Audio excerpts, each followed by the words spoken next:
Antes que nada, quiero agradecer a los organizadores por invitarme a presentar esta ponencia. El tema que voy a estar hablando en el día de hoy se llama Entrelazando culturas, geopolítica, diplomacia y fashion law en Latinoamérica. Antes de empezar con la ponencia, me gustaría hacer una breve introducción. Quizás para muchos de los presentes es la primera vez que están escuchando hablar de fashion law. ¿Qué es el fashion law? ¿De qué trata? Fashion Law es una nueva disciplina que surge en Estados Unidos en el año 2010 de la mano de la doctora Susana Scafidi.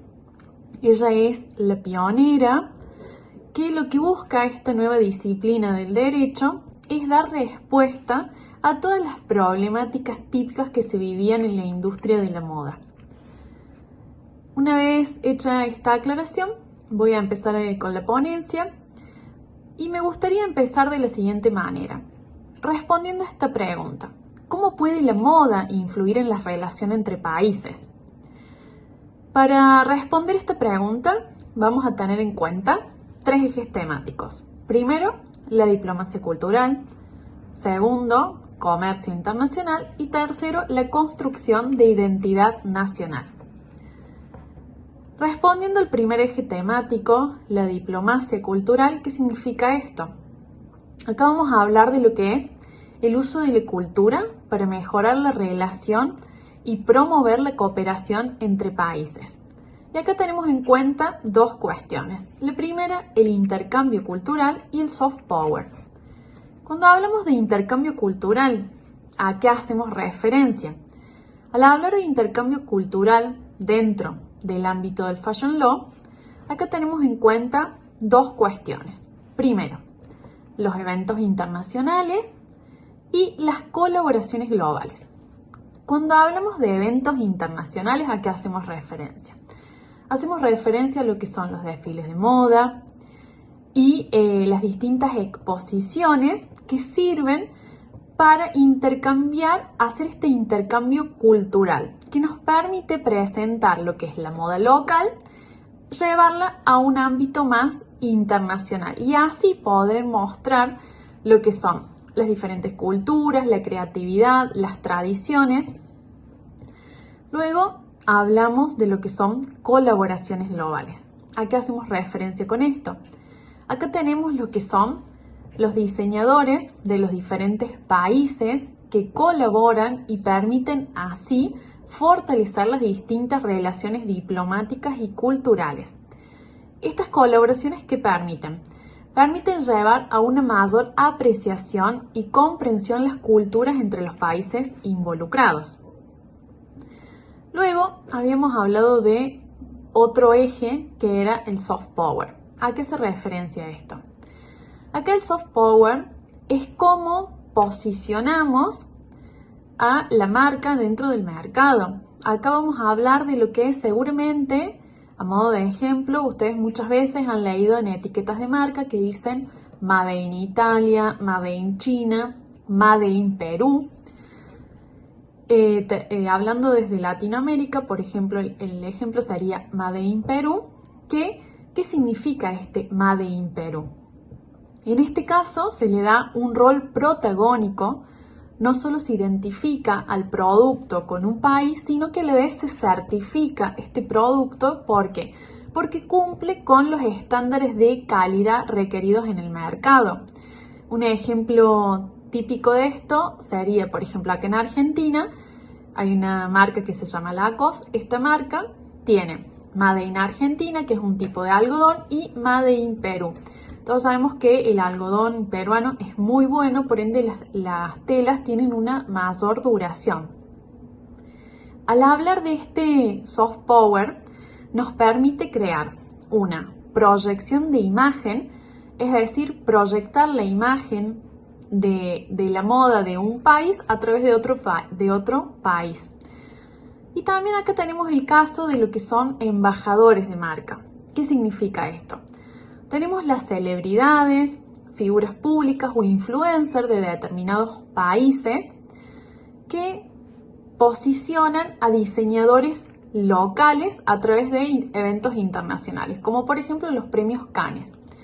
donde ha pasado muchas veces que van vestidos de determinada manera y la vestimenta causa un impacto y ahí nomás empiezan a preguntar de quién es el diseñador, quién está vistiendo a determinado influencer, y eso habla un poco de un embajador de marca que posiciona en el mercado. Luego, hablando cuando hicimos referencia hace un rato a la pregunta, cuando empecé hablando de la charla, nombré 3 ejes temáticos. El segundo eje era el comercio internacional. ¿Cómo influye el comercio internacional en el Fashion Law? Influye de 2 maneras. Primero, la apertura de mercado y segundo, las inversiones extranjeras. Cuando hablamos de apertura de mercado, hablamos de lo que son las exportaciones de moda. Un país con una industria de moda fuertemente marcada puede exportar sus productos a otros países. Esto permite crear lazos económicos y así fortalecer las distintas relaciones comerciales. ¿Qué pasa? Acá la moda ya se convierte en una mercancía de exportación que promueve la economía tanto nacional y genera empleo. Entonces vemos cómo va afectando la moda en el mercado. Luego tenemos las ferias y exposiciones comerciales, que participar en ferias internacionales de moda facilita el acceso a nuevos mercados y así la creación de redes comerciales, promoviendo relaciones comerciales sostenibles entre los distintos estados. Luego hablamos de otra cuestión que habíamos dicho, que era la inversión extranjera. Cuando hablamos de inversión extranjera acá, hablamos de atracción de inversión. Un país que es conocido por su moda puede atraer inversiones extranjeras en su industria textil y de diseño, promoviendo así la cooperación y la tecnología. Luego, el último eje temático que había estado nombrando anteriormente era la construcción de identidad. Acá, cuando hablamos de esto, me gustaría responder a una pregunta. ¿Cómo se hace la construcción de identidad? ¿Qué tengo que tener en cuenta? Y aquí tenemos en cuenta 2 pilares fundamentales. Por un lado, el patrimonio cultural y por el otro lado, la identidad y orgullo nacional. Cuando hablamos de patrimonio cultural, hablamos de preservación y promoción y diseño sostenible. En cuanto a la preservación y promoción, la moda puede conservar e incluso promover el patrimonio cultural en un país, mostrando al mundo sus tradiciones y artesanías. Esto no solo enriquece el diálogo cultural, sino que también fomenta el turismo cultural. Luego hablamos de diseño sostenible. Incorporar elementos sostenibles y tradicionales en la moda puede resaltar el compromiso de un país con la sostenibilidad y la responsabilidad social, mejorando la imagen global. En base a estas 3 cuestiones es que me gustaría terminar de analizarlo a estos 3 ejes temáticos y a modo de conclusión decir que hoy la moda es una herramienta muy poderosa para fortalecer las distintas relaciones entre los países a través de la diplomacia, la cultura, el comercio internacional y la construcción de identidad. Así, mediante la industria de la moda se puede fomentar el entendimiento mutuo entre los estados, crear nuevos mercados, atraer inversiones y proyectar una imagen positiva en el escenario global. Muchas gracias. Buenas tardes a todos los presentes a esta conferencia auspiciada por la Universidad Bicentenaria de Aragua. Le habla el politólogo y magíster Daniel Arias Alfonso y es para mí un honor participar gracias a la invitación del doctor Beni Márquez, quien me ha pedido una exposición de 10 minutos acerca de la diplomacia, la cultura de paz y la geopolítica. Por las limitaciones del tiempo, debo limitarme a ciertos conceptos básicos. Y en este sentido quiero tocar un tema importantísimo, que es el punto central de mi conferencia, que es la influencia de las redes sociales dentro de este campo que estamos tratando el día de hoy. Empecemos desde el principio. De manera muy somera, entendemos la diplomacia como el arte de negociación entre los estados. Esto es muy antiguo. De hecho, la palabra diplomacia tiene que ver con aquellos diplomas o cartones doblados que entregaba un príncipe, un soberano, para ser entregado a otro soberano para poder identificar quién era la persona que tenía su condición, su favor para poder negociar de un estado con otro. Ahora, este instrumento diplomático que tiene ya miles de años, tiene un efecto muy importante porque tenemos que relacionarlo con la política. Y la política, a lo largo de los siglos XIX y XX, ha tenido un enorme estudio en relación con la geografía humana y la geografía política.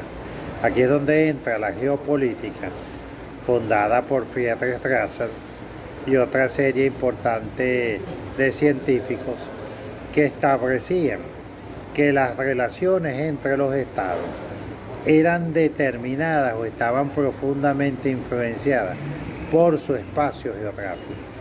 Ellos establecían que los estados eran lo más parecido a unos seres vivos, y como seres vivos nacían, crecían, se desarrollaban e incluso morían de acuerdo a las condiciones geográficas, de la misma manera que las condiciones naturales marcaban la condición de los seres vivos. Ahora, ¿qué sucede? La diplomacia ha estado afectada durante milenios como una herramienta utilizada por los estados para definir cuestiones militares, cuestiones comerciales. Y en este sentido, nuestro tercer tema, que es la cultura de paz, es un cambio total de paradigma que está relacionado profundamente con un documento definido por la Asamblea General de las Naciones Unidas del 6 de octubre de 1999, que es la resolución 53-243,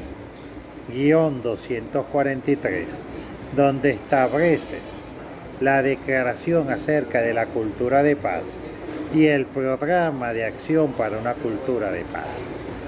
En este documento de 9 artículos y 16 recomendaciones, queda establecido el cambio de paradigma entre los estados, donde se intenta interpretar de una manera exitosa la Carta de las Naciones Unidas desde un punto de vista procedimental para que los estados logren desarrollar una forma de resolver sus conflictos sin acudir a la guerra. Ahora, ¿qué pasa? Este es un documento evidentemente muy polémico, porque dentro de los 9 artículos que establecen para que exista una cultura de paz, se le da una importancia vital a la democracia, a la participación ciudadana, a la transparencia informativa, y estos son temas que evidentemente no son del agrado de muchos gobiernos de corte autoritario. Por lo tanto, cuando hablamos de la cultura de paz, debemos entender que esta está determinada por el tipo de relaciones sociales que tienen sus actores políticos. Entonces, en este punto es importante recordar aquellas palabras de Winston Churchill cuando se hizo el Tratado de Versalles hace más de 100 años para negociar el fin de la Primera Guerra Mundial, cuando él planteaba que el Tratado de Versalles era un documento muy malo, pero que era imposible de evitar su firma, porque era lo que pedía la opinión pública. Y la opinión pública era vital para que los estados funcionaran. Esto era algo que no había existido en el pasado. La aparición de la prensa, la industrialización, había generado un cambio social. La aparición de la opinión pública desde el punto de vista masivo. Ahora, ¿qué sucede? Esta evolución de la opinión pública desde el punto de vista masivo, con la aparición de la digitalización en el siglo XX y su implementación masiva con la aparición del Internet en el finales del siglo XX y ahora en el siglo XXI, ha generado a través de las redes sociales un cambio total de instrumento. Lo que pareciera un tema muy individual, se ha convertido en un tema de política de Estado. Los documentos diplomáticos, las cartas, hoy en día se manejan a través de redes sociales e incluso han existido presidentes, tal como ocurrió en el caso de la gestión del presidente estadounidense Donald Trump, cuyos Twitter, a través de su red social oficial POTUS, eran mucho, pero mucho más importantes que cualquier documento diplomático. Recordemos de hecho la influencia que esta tuvo cuando se le envió un ultimátum a Irán diciendo que se iban a destruir los 42 sitios culturales más importantes de la República Islámica de Irán, y esto evitó automáticamente una guerra a gran escala entre Irán y Estados Unidos. Entonces, ¿qué quiero decir yo con esto? Las herramientas van evolucionando de acuerdo al cambio tecnológico. Los modus diplomáticos que nacieron entre el siglo XVI y el siglo XVIII evidentemente se transforman por completo con la aparición de las tecnologías de la información y comunicación, las denominadas TIC. Y en este sentido, la cultura de paz es un concepto novedoso necesario para la evolución de la sociedad global, que se apropia de todas estas herramientas y las aplica a su favor. Es imposible entender, por ejemplo, cómo la Corte Penal Internacional, de una manera tan rápida, ha iniciado procedimientos judiciales para el procesamiento del presidente de la Federación Rusa, Vladimir Putin, y el primer ministro del Estado de Israel, Benjamín Netanyahu, si yo no entiendo cómo las redes sociales a nivel global convirtieron tanto la invasión de Ucrania como la guerra en Gaza en un tema tan delicado desde el punto de vista global, que generaron una presión multilateral, una presión global, algo que está mucho más allá por encima de los estados. Entonces, ¿qué sucede? Ya no es un tema diplomático, sino que es un tema de la opinión pública mundial, la que está pidiendo una cultura de paz que sea impuesta a los estados, sin importar cuál es el estado o cuál es el dirigente de la potencia que está solicitando tal o cual medida. Esta es una evolución muy grande desde aquellos tiempos de protesta de la invasión de Irak en el año 2003, y nos permite entender que hoy en día la realización de acciones militares o acciones punitivas de corte policial o intervención contra un Estado chocan de manera frontal contra la opinión pública mundial, y a través de las redes sociales se genera una expansión y una unificación tal de la opinión pública que evidentemente generan un halo de impopularidad o un muro de contención para ciertas y determinadas políticas públicas. Por eso, cuando los estados van a alegar políticas de expansión basadas en términos geopolíticos, tienen que tener mucho cuidado, porque esas ambiciones geopolíticas, por muy justificadas o no justificadas que estén desde el punto de vista histórico, indudablemente van a chocar con la opinión pública mundial en el momento en que generen situaciones de violencia que afecten a la sociedad civil. Y esto es, sin la menor de las dudas, uno de los efectos más importantes para yo entender el papel de la cultura de paz. En este sentido, tengo que irme al programa de acción, donde en los condicionantes 13, 14 y 15 del programa de acción me explica cómo la sociedad civil, cómo la libertad de expresión, cómo la transparencia informativa se convierten en valores universales que son prácticamente de obligatorio cumplimiento por todos los estados. Y ese es precisamente el detalle que debe afrontar el Estado moderno, que ya no puede hacer como en el pasado, asumir una serie de conductas sin escapar del examen de la opinión pública interna. Si nos vamos al estudio de la historia, es imposible entender lo que pasó en la guerra de Vietnam si no entendemos que los medios de comunicación estadounidenses y de muchos otros países que estaban en Vietnam generaron una conducta global informativa, una conducta a favor de la paz, que hizo imposible, por razones políticas, que esa guerra se mantuviera de manera permanente.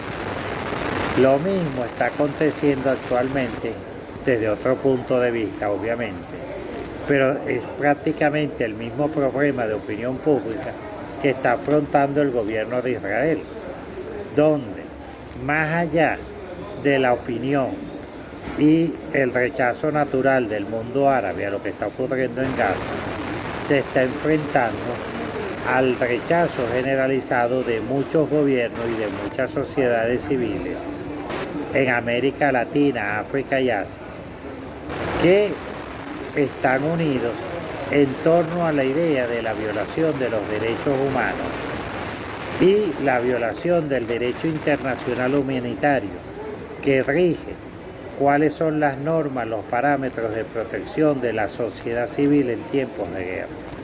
Entonces esto es muy importante, que se entienda que la cultura de paz ha evolucionado de sus 9 artículos originarios a una expansión tal que prácticamente hay unos principios universales acerca de la protección de la sociedad civil, y esto es realizado a través de unos mecanismos de verificación inesperados que no son los tratados internacionales, sino que son las redes sociales, son los teléfonos inteligentes, lo que han permitido que la información fluya de tal manera y a tales dimensiones que se han convertido en los ejes de contrapeso de los estados en la realización de sus políticas públicas exteriores de corte militar o de otro tipo de corte.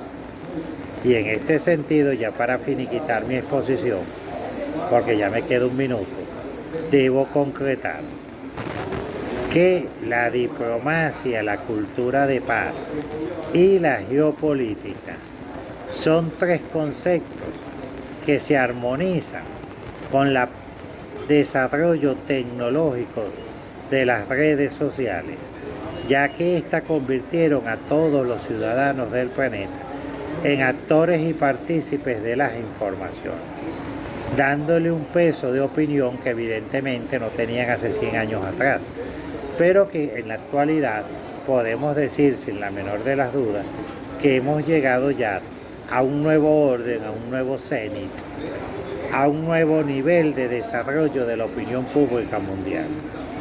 Y por esto en este tema, la cultura de paz no se puede entender sin este tema tan importante de la digitalización de las redes sociales. Ha sido un honor para mí hablarles, solo me quedan 10 segundos de exposición. Soy el politólogo y magíster Daniel Arias Alfonso. Muchas gracias a todas las personas que me escucharon y muchas gracias a todas las autoridades de la UBA por haberme concedido el honor de dirigirme a ustedes a través de esta conferencia. Tengan buenas tardes. Saludos, estimados colegas. Un gusto en poder encontrarme con ustedes. Mi nombre es Arturo Dávila y atendiendo a una amable invitación de la doctora Noelia Alfonso, he venido para conversar con ustedes sobre el tema del diálogo entre las civilizaciones en vez del choque de civilizaciones, toda vez que hace una semana se celebró un aniversario más del abordaje de este tema. El diálogo entre civilizaciones es esencial en un mundo cada vez más globalizado e interconectado. Este diálogo implica la comunicación abierta y respetuosa entre diferentes culturas y tradiciones, promoviendo entendimiento y cooperación en lugar de confrontación y conflicto, como se venía planteando. La globalización ha estado presente de varias formas durante la historia de la humanidad. Una globalización terrestre presente desde que el hombre primigenio en su etapa cazadora-recolectora se encontraba con otros conglomerados que podrían ser familias, tribus, confederaciones de tribus, cuyo encuentro generaba necesariamente la necesidad de diálogo para poder conseguir mejores condiciones de alimentación y seguridad elementales para garantizar su supervivencia. Posteriormente, y desde el mar, desde la travesía por ríos y mares como en el África, los egipcios, los ingleses, portugueses, chinos, españoles, entre otros, que mediante sus habilidades de navegación llegaban muchas veces a destinos desconocidos por ellos, con fines de exploración y conquista, siendo esta actividad otra de las características propias del encuentro de civilizaciones distintas. Este fenómeno de aporte mutuo, parte integral del gregarismo de la especie humana durante su presencia sobre el planeta y sus fenómenos migratorios constantes, han dado origen a un importante intercambio económico y cultural que derivaron en la confirmación, negación, reconstrucción de teorías y de conocimientos principalmente eurocéntricos de forma impositiva por sobre los componentes culturales y los conocimientos ancestrales propios de los pueblos de más reciente conexión, que definitivamente no pueden ser considerados como carentes de conocimiento, pues los sistemas de construcción de los incas y mayas, el manejo de la hidráulica y tantas otras evidencias históricas nos dejan ver que en realidad solo pudieron ser subyugados por la tecnología y por la ventaja que producía su equipamiento y armamento de las civilizaciones intromisorias. Sin embargo, al consolidar su supremacía mediante la fuerza, complementan su tarea mediante la seducción, permitiendo que algunos de los líderes y de mejor posición económica y social de los pueblos conquistados visiten sus sedes dejándoles notar su desarrollo y comodidades y generando la necesidad de que su sistema sea replicado en otras latitudes, demostrando la validez de su conocimiento, entre comillas, nuevo, y de su forma de intercambio económico que motivaba la vanidad, enaltecía el ego y cambiaba los conceptos elementales de las culturas ajenas, haciéndolas lucir como arcaicas y atrasadas. A esta delgadez de las paredes de los países ricos para mostrarse a los menos favorecidos y generarles el sueño de ser como ellos, hacía referencia Fedor Dostoyevsky cuando nos presentaba en su obra lo que él llamaba Palacio de Cristal. El enfoque tradicional referente al tema fue profundizado en lo que Huntington definió como choque de civilizaciones. Sin embargo, este mismo proceso de encuentro ha generado también un importante intercambio cultural que a fuerza de celeridad e intensidad fue derruyendo de a poco la verticalidad impositiva del conocimiento y de las tendencias políticas, religiosas y culturales que progresivamente se fueron volviendo horizontales por los aportes que, con la globalización, fueron ofreciendo las diferentes sociedades que entraron a este proceso cada vez más generalizado de intercambio cultural, teniendo además como instrumentos principales la educación y la economía. A mi criterio, el juego del poder continúa siendo la trampa para la expansión de los fuertes. Eso le da importancia vital al encuentro, al diálogo de las civilizaciones en un proceso comunicacional de escucha activa que se concrete más en compartir y apoyar que en conquistar. La educación intercultural puede ser un camino que abra espacios comunes para la humanidad con esa herramienta poderosa que es la comunicación y que puede permitir que se comparte el conocimiento y la esperanza. Hoy la presencia de este flujo cultural y económico de globalización debe propender a buscar un equilibrio de desarrollo, fortaleciendo el intercambio de conocimientos que contribuyan a tal fin, así como de las capacidades de procesamiento de la materia prima producida, de modo que la soberanía alimentaria se pueda consolidar no solo con la producción de esta materia prima, sino también fortaleciendo las posibilidades de elaborar productos procesados orientados al componente cultural de cada conglomerado, potenciando así las posibilidades de desarrollo armónico de la población y sus recursos en armonía con su identidad cultural y su trascendencia. Es importante considerar que esta suerte de palacio de cristal que proponía Dostoyevsky, de la que hablábamos anteriormente, ha generado una multitud de prosumidores con mayor vanidad que espíritu crítico, que se ha tornado relativamente fácil de manipular por quienes han asumido la dirección de ese intercambio. De este modo, las relaciones interpersonales y los afectos están siendo reemplazados por el virtualismo de las redes sociales, e incluso llegando a considerar al multiverso como un sustituto virtual de la felicidad, desentendiéndose del mundo social real, dejando de lado la solidaridad y, desde luego, desentendiéndose también de la naturaleza. La comunicación, como paso fundamental del proceso de diálogo de civilizaciones, está siendo tácitamente impuesta por el idioma inglés y en una especie de lucha por la supremacía, intenta posicionarse de a poco el mandarín. Las alternativas virtuales de traductores informáticos marcan otra discriminación ante la posibilidad de acceso a dichos medios, cuyo costo y disponibilidad del Internet pone límites a la periferia del Palacio de Cristal contemporáneo. Nos enfrentamos, por tanto, a una ciudadanía mundial electrónica cuyas categorías están dadas ante los hechos de la densificación del mundo y de la televecindad, implicando una forma de mundo teleoperativa que a su vez define las acciones a distancias, de todo tipo y naturaleza. A ella le corresponde una conciencia que se debe convencer cada vez más de sus tareas telemorales y políticas. Frente a ello, el reto está en encontrarnos sin perder la identidad mediante un diálogo equitativo, respetuoso, que es una de las mayores manifestaciones del proceso de comunicación, que no solamente comparte ideas, sino que busca mantener la comunicación de manera fluida y de manera respetuosa.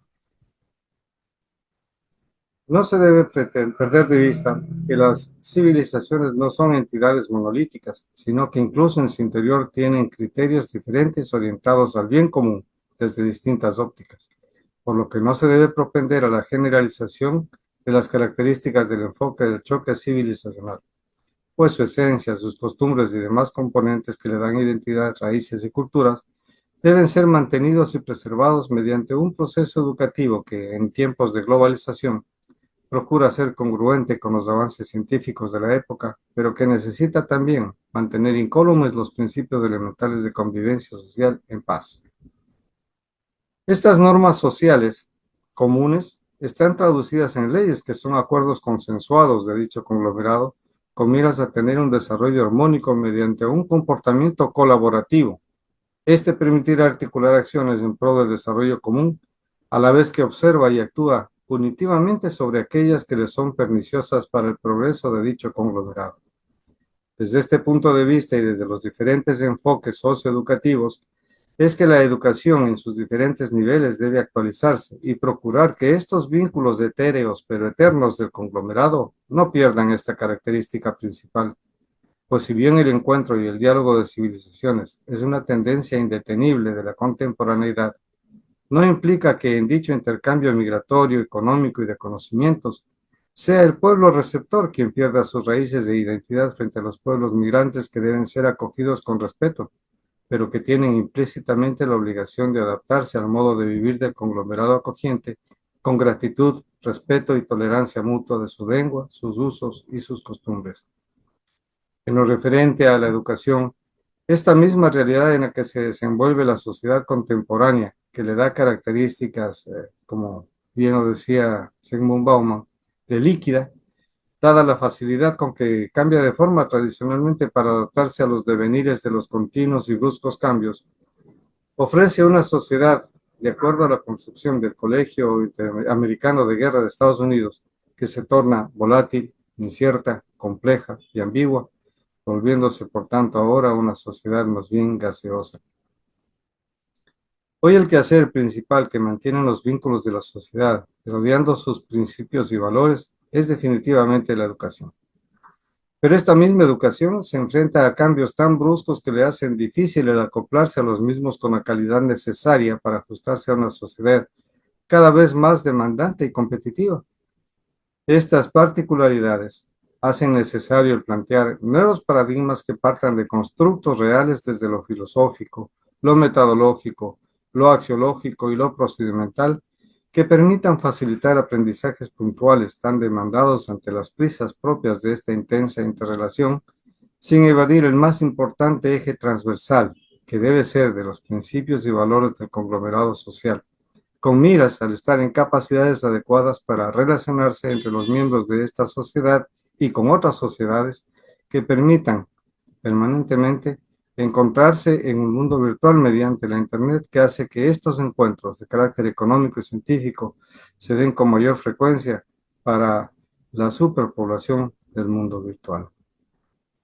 Es entonces del aparecimiento de esta nueva forma de globalización caracterizada por el Internet la que nos permite prácticamente desaparecer las distancias, pero que también nos invita a repensar, a reflexionar, a reconstruir los conceptos fundamentales, tanto de educación, de comunicación, pero también de las relaciones internacionales, pues no pueden llevarse bajo condicionantes tradicionales en base de límites, en base de condicionamientos para el intercambio, porque en este mundo ya todos estamos inmersos y tiene que, claro, las relaciones internacionales como disciplina propia del quehacer humano, actualizar sus conceptos, sus teorías y su manera de pensar para poder alcanzar una cultura de paz. Muchas gracias por su atención. Un verdadero privilegio haber compartido con ustedes el día de hoy. Buenas tardes. Muy buenas tardes. Ante todo, permítanme saludar a los presentes en este importante chat, a la directiva de la Universidad Bicentenaria de Aragua, en especial a la doctora Noelia Alfonso, quien reiteradamente nos invita a estos importantes espacios de disertación.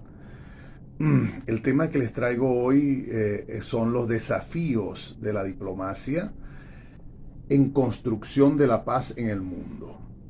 ¿Cuáles son esos desafíos? Hoy, ante todo, vamos a comenzar con la parte de la geopolítica, o sea, esa disciplina que estudia los factores que intervienen en las relaciones exteriores entre los estados. Es decir, entre esas entidades oficiales. Sin embargo, se debe resaltar que es imposible descartar el factor humano en estas realidades, ya que al final de cada escenario internacional son las personas quienes, en representación de esas entidades involucradas, las que tienen en sus manos la gestión internacional. Por eso, este tema de los desafíos de la diplomacia en la construcción de la paz en el mundo se convierten en una agenda permanente de la diplomacia. Asimismo, la cultura de paz se tenga en cada caso es un factor determinante. Ahora bien, reforzando la importancia de la cultura de paz y todo lo que se haya podido hacer en el mundo en este sentido, deseo destacar que este ha sido un asunto que fue abordado oficialmente ya desde 1998 con la resolución A5213, si más no recuerdo, y desde inmediato, desde 1999, se crea un programa de acción sobre la cultura de paz mediante una resolución para la ONU. Permítanme leerles cuál fue esta resolución. Ahora bien, según la ONU, la cultura de paz consiste en una serie de valores, actitudes y comportamientos que rechazan la violencia y previenen los conflictos, tratando de atacar sus causas para solucionar los problemas mediante el diálogo y la negociación entre las personas, los grupos y las naciones. O sea, de tal manera que la cultura de paz es una disposición de resolver los conflictos sin recurrir a la lucha armada. Además de enfocarse en las causas y no en las consecuencias. Bueno, quisiera ahora también citarles el pensamiento de un senegalés de nombre Leopoldo Sender, quien fue político, poeta en su país y asumió en algún momento también la presidencia del mismo, vivió hasta el 2001 y bueno, voy a citarles lo que el Señor nos dice. No puede haber paz con armas, paz bajo la opresión, ni fraternidad sin igualdad. No puede haber paz con armas, paz bajo la opresión, ni fraternidad sin igualdad. Vale decir entonces que la paz vale más allá que dejar de usar las armas. Es una cuestión de convivencia y para ello se hace necesario una cultura pacifista. Fíjense cómo los estudiosos entonces de esta resolución de conflictos y la paz ya al final del siglo XX tenían una visión post-mortem de los conflictos y la paz permanente. Al tener una mirada crítica más allá del acuerdo que pudiera poner fin al enfrentamiento armado cualquiera que fuera. Es así como se requiere la construcción de una cultura de paz para aspirar a una realidad sin conflictos. Bueno, quisiera ahora traerle una cita de una resolución de la UNESCO que expone, que nos dice que la cultura de paz se hace base en la idea de que la paz no es simplemente la ausencia del conflicto armado, sino un estado positivo en el cual se promueve la justicia, la igualdad y el respeto mutuo y la cooperación. Cierro comillas. Es relevante aquí también citar las palabras que tuvo para aquel momento el que fue secretario general de la ONU, Ban Ki-moon, octavo en ese cargo en la historia del organismo internacional, si no me equivoco. Dijo en eso del 2014, para referirse a la cultura de paz, y cito entonces sus palabras, que necesitamos un compromiso para que se respete el derecho, ser diferente y aprovechar al máximo la diversidad como una fuerza para compartir entre todas las personas. Es decir, que palabras más, palabras menos, es decir, que los conflictos no pueden ser eventos que tengan como solución que solo unos se impongan sobre otros, sino una oportunidad para crecer ambos. Para terminar con esto de la cultura de paz y entrar en el tema de la geopolítica y la diplomacia, voy a traer a coalición una frase que a mí me gusta mucho. Esta se debe a Johan Galtung, un sociólogo, matemático, que murió hace poco, en febrero, a sus 94 años. Bueno, él nos dejó esta frase que dice, Easy vis pacem para pacem, en latín, que significa si quieres la paz, prepárate para la paz. Bueno, este científico ofrece esta frase en contraposición a la conseja que decía, si quieres la paz, prepárate para la guerra. Esta última expresión fue representativa del viejo paradigma que asumía la paz como ausencia de la violencia, sin tomar en cuenta lo que ya se estaba imponiendo en el sentido que la paz incluía el postconflicto. Por cierto, junto a un grupo de investigadores estudiamos este tema y tuvimos como producto un artículo para una revista española sobre la propuesta del presidente Petro de Colombia, que propuso al Congreso una modificación a una viejísima ley sobre estos temas, y le fue aprobada, denominada popularmente Ley de la Paz Total, redactada tomando en cuenta esta nueva tendencia para la resolución del conflicto. Bueno, tomando otra vez la frase de Galton y su aporte, donde él distinguía entre la paz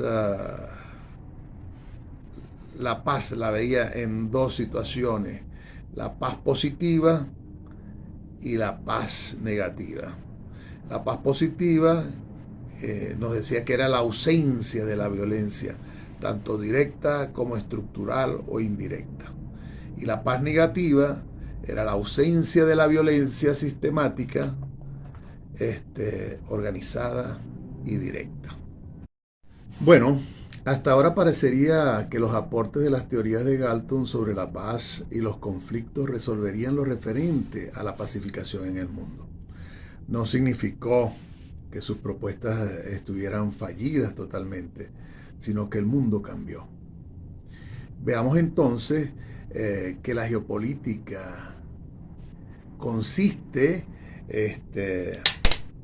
en los estudios de los efectos de la geografía humana y la geografía física sobre la política y las relaciones internacionales. Igualmente, la geopolítica es un método de estudio de la política exterior, es decir, la diplomacia, para entender, explicar y predecir el comportamiento político internacional a través de las variables geográficas. Entonces diríamos que, visto así, entre las teorías para la resolución del conflicto con una cultura de paz, se lograría una pacificación permanente. Pero el posmodernismo, caracterizado por el desarrollo tecnológico, el empoderamiento social, el empresariado mundializado, la globalización, el mundo multipolar y policéntrico, el conflicto armado como una cotidianidad, entre otros factores mundiales, han complejizado las relaciones multilaterales y al mismo tiempo la paz mundial y la resolución de los conflictos. Entonces tenemos que manejarse con estas variables del mundo actual es el gran desafío de la diplomacia para la construcción de la paz y la cultura de paz en el mundo. Una demostración de la complejidad de los conflictos actuales y de los desafíos de la diplomacia los tenemos más presentes en la confrontación de Rusia contra Ucrania, teniendo aristas muy complejas, pero se puede resaltar las históricas, políticas, geopolíticas y de seguridad en la región. Sin embargo, en su última etapa de origen del conflicto actual, se puede ubicar desde el 2014, teniendo como telón de fondo un complejo enfrentamiento geopolítico entre distintas fuerzas e intereses internacionales. Esto desembocó en febrero del 2022, cuando se inicia una guerra a gran escala y la invasión de un país soberano por parte de Rusia. Desde entonces se han puesto de manifiesto los elementos actuales de la geopolítica que dificultan el logro de un acuerdo de paz, las características de la construcción de una paz positiva, el mundo multipolar y policéntrico, las interdependencias económicas en el planeta, las cesiones potenciales, amenazas concretas en lo económico y lo militar, las empresas como centros de poder y el desarrollo tecnológico y control del mundo forman parte de las complejas relaciones geopolíticas que dificultan el fin del conflicto con saldo positivo para los actores. Por otra parte, una demostración de la complejidad del conflicto actual y de los desafíos de la diplomacia que tenemos la incursión armada de Hamas ante Israel, que deja un episodio bastante oscuro y triste, un secuestro de 200 personas aproximadamente y 500 muertos al inicio. Hoy en día esto lleva a una tragedia, a un genocidio, con más de 35.000 personas muertas y entre ellos la mayoría ancianos, mujeres y niños. Con una larga tradición, este conflicto ha escalado hasta la confrontación regional y amenaza con la mundialización del mismo. Igualmente, los complejos intereses geopolíticos están presentes, potenciados con elementos de carácter religioso y antisemitismo. A pesar de los esfuerzos de la ONU y de muchas organizaciones internacionales, han impedido el alto a las hostilidades y los ataques armados, también por la presencia de intereses de terceros países interesados en el conflicto. Podríamos enumerar en esta complejidad de los conflictos actuales muchos eventos que están pasando actualmente en el mundo, sobre todo en el África, donde vemos involucrado una cantidad de países en guerras internas por el manejo de recursos, por el manejo del poder, por la injerencia política de terceros países. En el Medio Oriente tenemos la explosión de otros eventos importantes, aquí en América Latina. O sea, el reto es inmenso, el reto que tenemos la diplomacia en el mundo para la construcción de la paz. Como conclusión, quería llegar y citar los eventos más importantes y relevantes para alcanzar esa paz en el mundo. Tenemos que los progresos y el análisis críticos de la violencia y la resolución de los conflictos han elevado las exigencias prácticas de la construcción de la paz y la cultura de paz. La paz positiva representa un estadio de no violencia con bienestar social que contribuye con la no repetición del conflicto. Los factores que influyen en las relaciones geopolíticas en la actualidad se han diversificado inusitadamente, haciendo más compleja los métodos de estudio de las relaciones exteriores y sus proyecciones. La resolución de los conflictos en el mundo deben resolverse teniendo como objetivo la paz positiva. Y ahí nuestro amigo Galton nos da la señal de qué es lo que debemos alcanzar. Bueno, muchas gracias por su atención, gracias por compartir con nosotros. Hasta la próxima. Bueno, un cordial saludo a todos los integrantes de este foro chat en el cual hoy estamos reflexionando sobre un tema muy importante como es los desafíos que enfrenta la diplomacia en la construcción de la paz. Mi nombre es Jesús Díaz, soy sacerdote y bueno, también doctor en el área del derecho y las relaciones internacionales. Y bueno, me encanta mucho que se reflexione sobre este tema de la paz, a razón de que muchas veces nosotros entendemos la paz como algo que está destinado únicamente a los líderes religiosos, a los diplomáticos, a los gobiernos, pero la paz empieza por una construcción desde nosotros mismos, empieza desde una actitud de vida.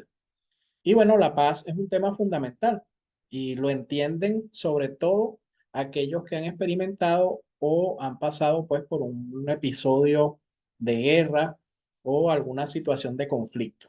En este momento me encuentro en la ciudad de Beirut, en el Líbano, y bueno, qué ocasión más propicia que hablar pues sobre el tema de la paz en medio pues de una situación como lo que implica el Medio Oriente, ¿no? Bueno, sin más preámbulos, quiero compartir con ustedes el tema de reflexión que se estará versando sobre el ecumenismo como acción pedagógica para la diplomacia de paz. La realidad en que se encuentra el mundo ante la circunstancia de la pospandemia, los conflictos políticos, sociales, los progresos de migraciones masivos, el tema migratorio es un tema que está presente pues en muchos países. Esto genera en el ser humano una toma de conciencia porque es responsabilidad de todos desde el punto de vista del rol docente, desde lo que implica la familia, desde lo que implica también los líderes religiosos.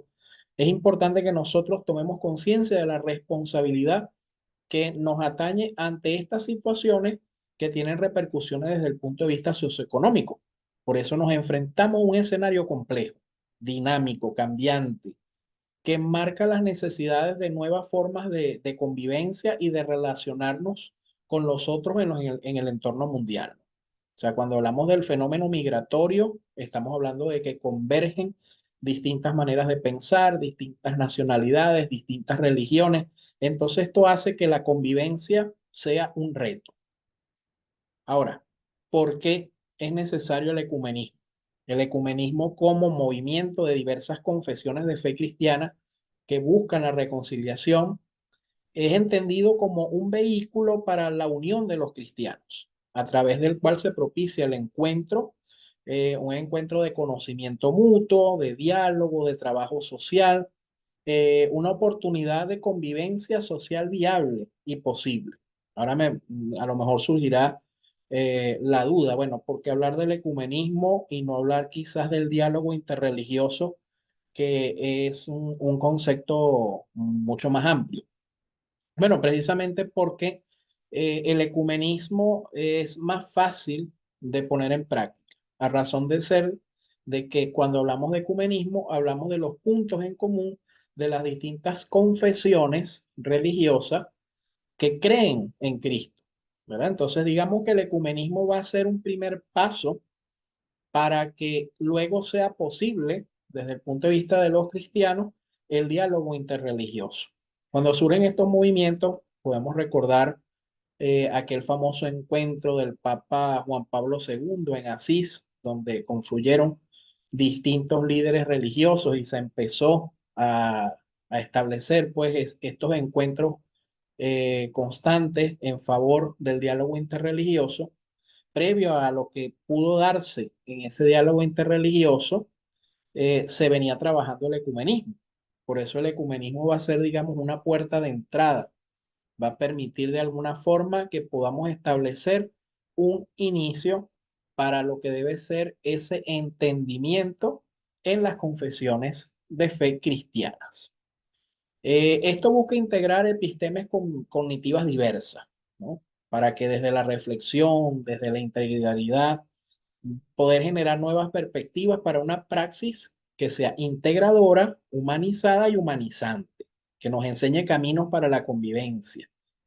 Bueno, ¿a través de qué? Bueno, a través de herramientas que desde el punto de vista del ecumenismo se nos presentan como encuentro, diálogo, discernimiento, a fin de que de trabajar mancomunadamente para buscar solución a las crisis sociales, morales e incluso humanitarias.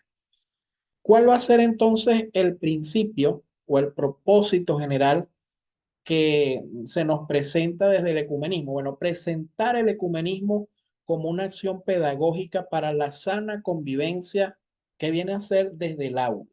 En este aspecto, lo quiero enfocar bajo este propósito general, porque sabemos que nos movemos dentro del ámbito educativo. Entonces, bueno, el aula, así como la familia, tiene que ser un espacio para la sana convivencia. Y bueno, ¿qué mejor espacio para propiciar el ecumenismo o para crear una cultura del ecumenismo desde nuestro propio ámbito educativo, desde nuestra propia familia, desde nuestra propia realidad, desde donde nosotros nos desenvolvemos? Por eso hay que valorar el aporte del diálogo ecuménico como acción pedagógica que propicie la paz y la convivencia social. Esto, bueno, desde el contexto filosófico, epistemológico, axiológico, en el que se pueda desarrollar una convivencia social y ciudadana a partir de lo que es el diálogo ecuménico. El diálogo ecuménico como proceso debe darse a todo nivel, pero esencialmente debe empezar en lo personal, en lo familiar, cuando así lo milite a nivel local, en las comunidades eclesiales, en los institutos académicos, en las diócesis, en las iglesias, para que luego desde esta configuración individual podamos abarcar también lo universal. Debe empezar desde abajo, debe empezar desde lo micro para que se materialice entonces hacia lo macro. Por ello es importante plantear el uso del directorio para la aplicación de los principios y normas sobre el ecumenismo.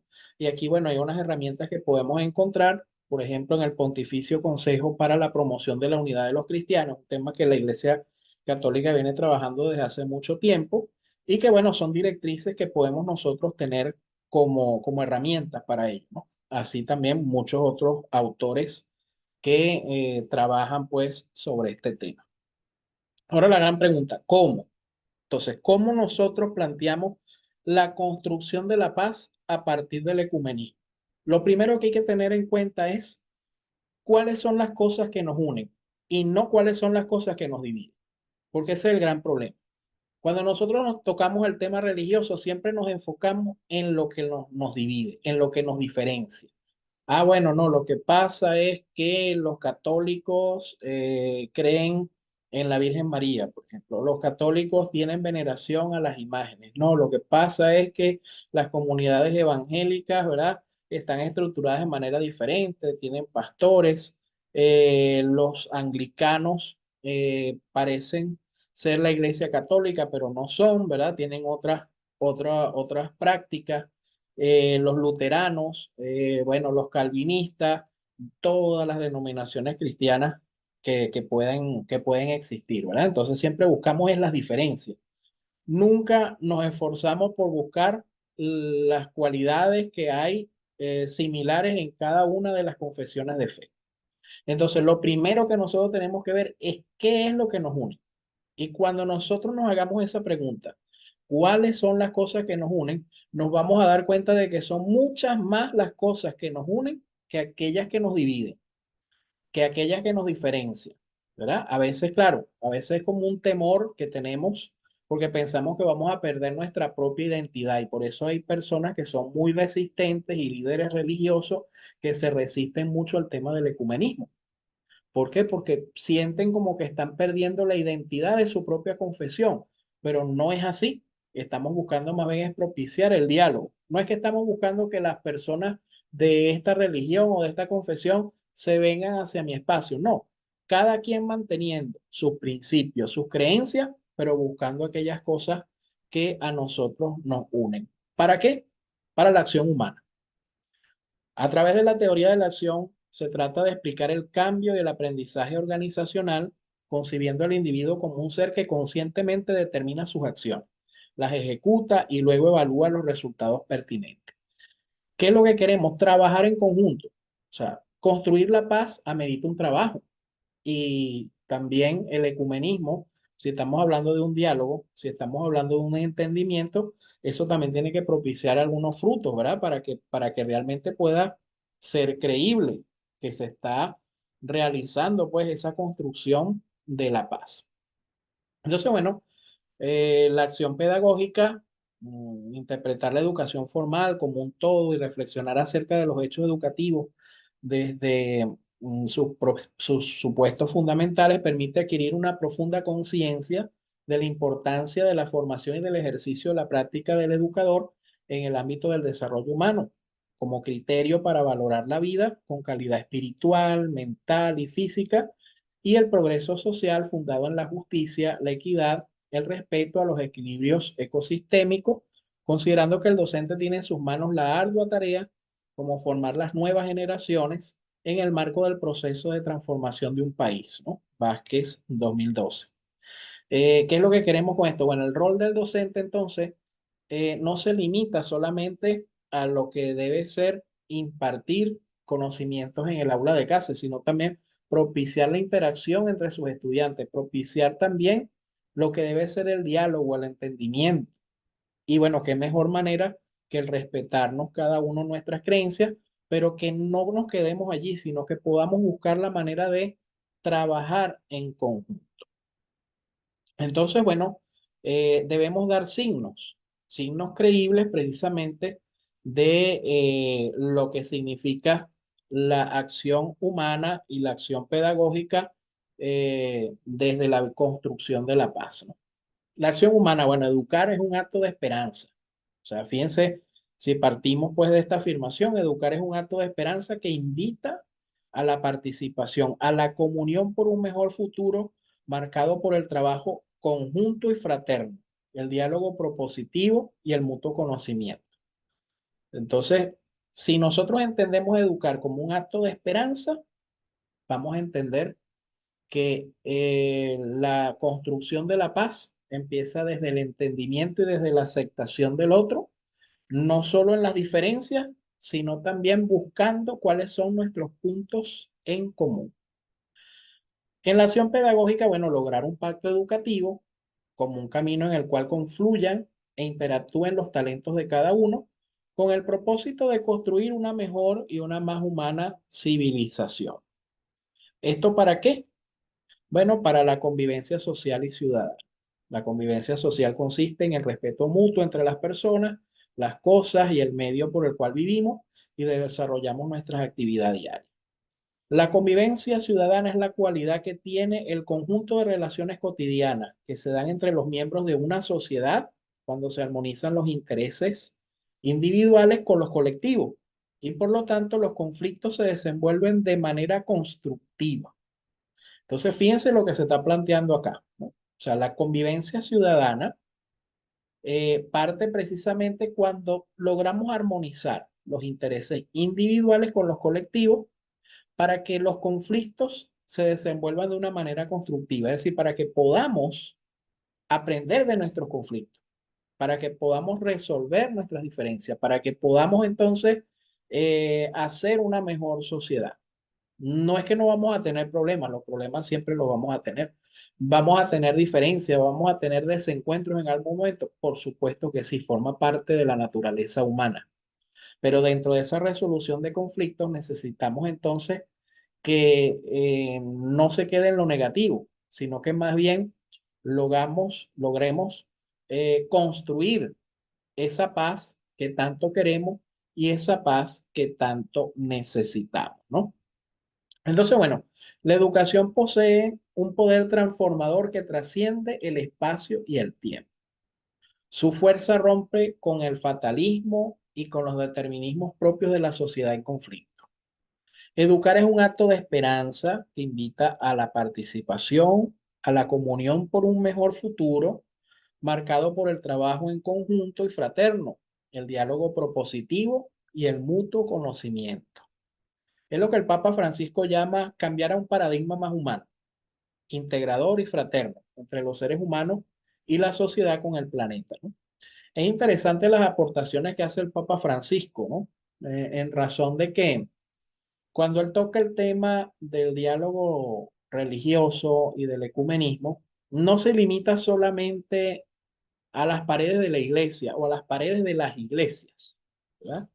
Porque generalmente, claro, cuando hablamos de ecumenismo, como decíamos al inicio, lo hacemos desde el ámbito cristiano. ¿Para qué? Para que luego podamos abrirnos hacia el diálogo interreligioso. Pero resulta que desde la metodología que emplea el Papa Francisco, él nos habla de la casa común y todos sus escritos van enfocados hacia la casa común. De hecho, ha realizado pues unas encíclicas importantes dentro de lo que es el cuidado de la casa común. Es decir, une teología, une diálogo interreligioso, une ecumenismo con también la ecología y el cuidado del planeta. Entonces, fíjense cómo son estos factores integradores en los cuales nosotros partimos de la casa común, es decir, vivimos en una casa común. Entonces, estamos compartiendo una misma casa. ¿Qué principio mejor para entender el ecumenismo y el diálogo interreligioso que este, ¿no? O sea, vivimos en una casa común. Es como en una casa donde todos, ¿verdad? Convivimos, tenemos distintas maneras de pensar, tenemos distintas creencias, pero si en esa casa somos familia, bueno, tenemos que convivir, tenemos que superar las diversidades, las adversidades. Tenemos que buscar la unidad aún en esa diversidad que podamos tener, ¿no? Entonces, esto es muy importante para esa construcción de la paz, ¿no? Dice el Papa Francisco, cada acto educativo es un acto de amor. Entonces, el amor comienza por la búsqueda de esa paz y el acto educativo, que es un acto de amor, será más pleno en la medida en que nosotros podamos construir esa paz interior y esa paz en nuestro ambiente más cercano. Ahora, ¿cuál es el lugar más propicio entonces para empezar a construir esa paz? La familia y por supuesto el aula. Por eso será necesario que los educadores tengamos conciencia plena de la construcción de la paz y que entendamos la paz no como un acto que se logra o que se obtiene a partir de un conflicto. No, ese es el gran problema que nosotros tenemos, que buscamos la paz luego. No, la paz tiene que construirse en el antes, porque entonces nosotros valoramos la paz es cuando estamos en conflicto, porque vivimos una situación bastante fuerte y entonces decimos, Dios mío, Señor, concédenos la paz. No, no, no. Tenemos que educar desde la paz. Tenemos que empezar a formarnos desde la paz. ¿Para qué? Para que podamos prevenir el conflicto. Entonces, para ello es importante que nosotros asumamos nuestro rol como constructores de paz.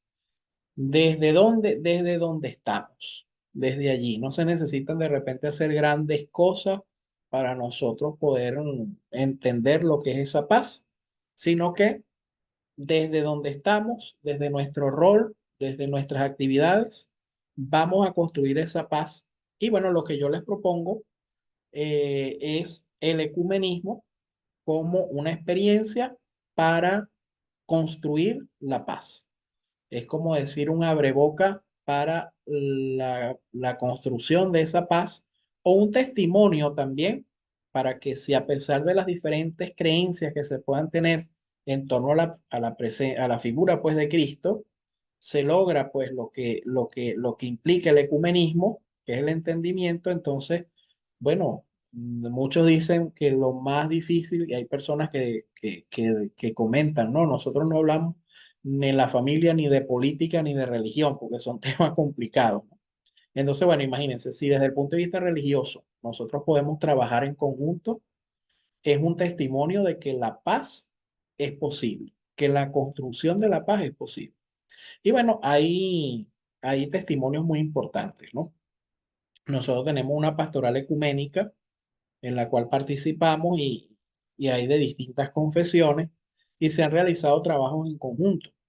¿Cuáles trabajos en conjunto? Bueno, no solo nos limitamos nada más a lo que es la Semana de Oración por la Unidad de los Cristianos, que es una tradición que se realiza en el mes de enero, que se conoce como Octavario de Oración por la Unidad de los Cristianos, donde se reúnen las iglesias históricas, anglicana, luterana, episcopal, donde se reúnen también distintas comunidades evangélicas, donde se reúne la iglesia católica para hacer oración, para hacer encuentros, para hacer compartir, ¿verdad? Sino que no se limita solamente a eso, sino que también a actividades en conjunto. O sea, se han desarrollado, bueno, el sancocho ecuménico, por ejemplo, reflexiones teológicas ecuménicas, donde se comparte no solo desde la experiencia de la formación teológica, sino también que se hacen obras sociales en conjunto. En el mes de diciembre, visita a los hospitales en conjunto. Esto es un testimonio, ¿verdad? No es fácil porque siempre hay mucha resistencia, pero bueno, yo les invito a que desde el ambiente educativo nosotros empecemos a propiciar una cultura ecuménica. Si queremos pues cerrar esta reflexión con quizás un término que podamos tenerlo presente en nuestra mente, creemos, formemos y vivamos una cultura ecuménica. ¿Cómo qué? Como paso importante para la construcción de la paz. Felicito nuevamente pues esta iniciativa de esta línea de investigación y trabajemos juntos por la construcción de la paz. Muchas felicidades y bendiciones para todos.